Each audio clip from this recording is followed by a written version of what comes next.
चले भाई? हाँ ठीक है बहन, चलते हैं। ठीक है अंकल जी, अब हम चलते हैं। हाँ ले जाओ, बहन तो तुम्हारी है ना, मुझे क्या फ़र्क पड़ना है। वैसे एक बात बोलूं, लाज शर्म नाम की चीज़ नहीं है तुम लोगों में। लेकिन आप ऐसा क्यों कह रहे हो? मैं ऐसा क्यों कह रहा हूँ? अरे कौन भाई हर चौथे दिन चला आता है अपनी बहन को लेने के लिए? इतना ही शौक था तो शादी क्यों करी, अपने ही घर रखता ना इस बला को। वो अंकल जी, हमारे घर में ना पूजा है और मम्मी ने कहा था कि श्रेया को साथ लेके आना, क्योंकि हमारे घर की ये लक्ष्मी है और अगर ये हमारे साथ होगी तो ज़्यादा अच्छा होगा ना। लक्ष्मी तो तू ऐसे बोल रहा है ना जैसे बड़े शुभ चरण हैं इसके। अरे 3 BHK में रहते हैं बस हम लोग। इतनी अगर लक्ष्मी होती ना तो हम लोग आज कोठी में रह रहे होते। बड़ी आई लक्ष्मी कहीं की।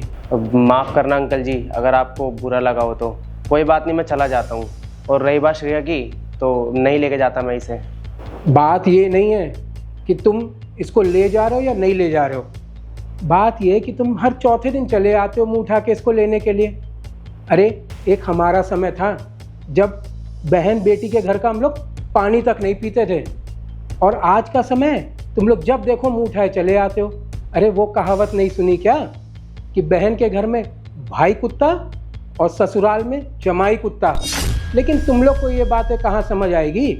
तुम लोग तो जब देखो मुंह उठाए चले आओगे, खाओगे पियोगे ठूसोगे और निकल लोगे। पापा जी आप ये क्या बोले जा रहे हैं? अगर मेरा भाई 2-3 महीने में एक आध बार आ जाता है तो कौन सा बड़ा पार्ट टूट गया?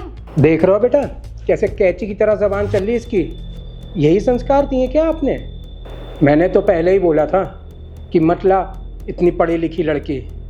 अरे माना पढ़ी लिखी है, शक्ल सूरत ठीक है, लेकिन संस्कार भी तो होने चाहिए। कर ली शादी, अब भुगतो। पापा जी अब ना आपका बहुत ज्यादा हो रहा है। मैं अपने घर वालों के लिए ना एक शब्द भी नहीं सुन सकती और ना ही उनकी बेइज्जती बर्दाश्त कर सकती। देखो बहू, मैं तुम्हारे भाई की कोई बेइज्जती नहीं करना चाहता। वो तो खुद ही हर चौथे दिन चला जाता है अपनी बेइज्जती करवाने के लिए। अभी भी तो बैठा हुआ सुन ही रहा है। अंकल जी क्या हुआ, श्रेया अंदर क्यों चली गई? अरे बेटा उसको समझ आ गया उसके लिए क्या अच्छा है क्या बुरा है, वो इसीलिए अंदर चली गई। अब तुम भी क्या जाओगे नहीं क्या, या और बेइज्जती करवाओगे अपनी? चलो उठो यहाँ से, भगो। ठीक है अंकल जी, अब मैं चलता हूँ, नमस्ते। अब चल भाई। चल? कहाँ चल? अपने घर। अपने घर? अरे तेरा दिमाग खराब है क्या?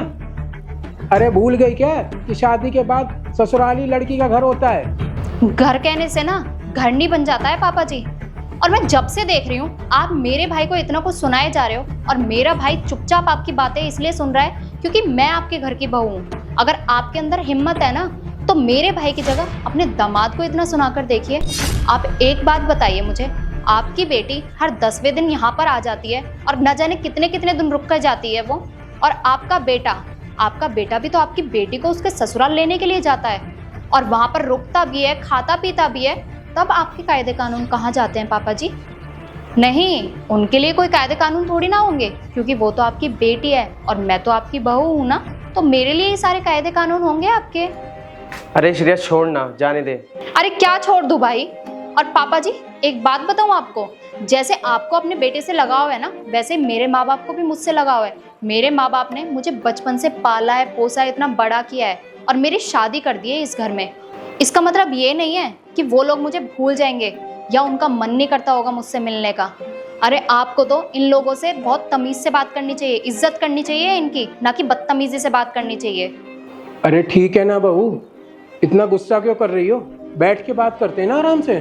पापा जी अब तक भी तो बैठकर प्यार से ही बात करी है ना, लेकिन अब वक्त आ गया है कि मैं अपना डिसीजन लूं, और मैंने डिसीजन ले लिया है कि मैं अपने भाई के साथ अपने घर जाऊंगी, अपने मायके जाऊंगी।